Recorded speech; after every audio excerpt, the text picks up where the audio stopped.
சங்கர். இன்றைக்கு எங்களோட புங்குடுதியில் அமைந்து கொண்டிருக்கின்ற நினைவு இல்லத்தின் களப்பணிகள் நினைக்கிறோம் கடாயில். ஸோ இன்றைக்கு இப்போ இங்கே என்னென்ன வேலை முடிச்சிருக்கேன்னு பார்ப்போம்.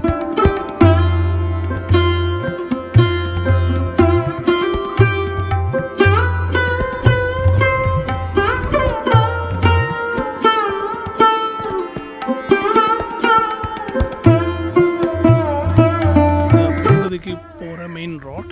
ஸோ அந்த மெயின் ரோட்டு ஸ்ட்ரீட் லைனை பார்த்தோம்னா கிட்டத்தட்ட 50 அடி. ஸோ கிட்டத்தட்ட இதோட 20 பேர். இப்போ இந்த காணியை பொறுத்த மட்டும் இதுதான் இல்லை. ஆனால் இந்த ஸ்ட்ரீட் லைன் வர வழியாக எந்த விதமான கன்ஸ்ட்ரக்ஷன்ஸும் நாங்கள் இதுக்கு செய்ய இயலாது. அதில் இந்த காணி செடி அரைவாசிக்கு நேரம் குறையும். அப்படியே இடத்துல ஒரு கட்டுமான பணியிலும் செய்ய இயலாது. அப்போ இந்த காணி டிசைனை பொறுத்த மட்டும் நீட்டு பக்கத்தான் பெற போகிறேன். இந்த காணி நல்லா நீட்டு இருக்குது, ஆனால் அகலம் குறைய போகிறேன்.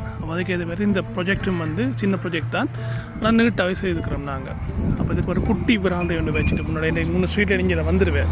மேற்கு பார்த்த வீடு, இங்கால பக்கம் ஒரு பெரிய விராந்தை இங்கே மரத்தை பார்த்து கொண்டு இருக்கிற இருக்கக்கூடிய மேலே நாங்கள் செய்திருக்கிறோம். இப்போ பார்ப்போம். இங்கேயோட வழியில் பங்களா மேசனையை கட்டின்னு டிரைவர் மேரேஜ் வழியாக வந்தால் கொண்டா தங்குறதுக்கு ஒரு 10 காரில் சின்ன ரூம், ஒரு பெட் போடக்கூடிய ஒரு குட்டி ஃபேன் போட்டு செய்கிற மாதிரி. இது வெளியில் வர என்ட்ரன்ஸும் குட்டி சிட் அவுட் ஏரியா வருவார். நேராக வர்றது மெயின் என்ட்ரன்ஸுக்கு நேராக இதில் நினைவு அந்த யாருக்காண்டி வீடு கட்டுறோமோ அவங்களோட நினைவு படம் ஒன்று வைக்கிறதுக்கு ஒரு ஸ்பேஸ் உண்டு. இங்கால சும்மா ஸ்டோர் கபோர்ட் வைக்கிற மாதிரி சின்ன ஏரியாவில் வருது. ஒரு பெரிய ஹோல் உண்டு உங்களுக்கு 30 feet +.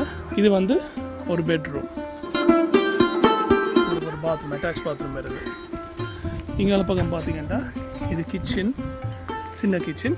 ரைட், இதில் சின்ன டைனிங் ஏரியா, ஒரு இல்படையில் ஒரு கிச்சன் தட்டு வருவார் எங்களுக்கு.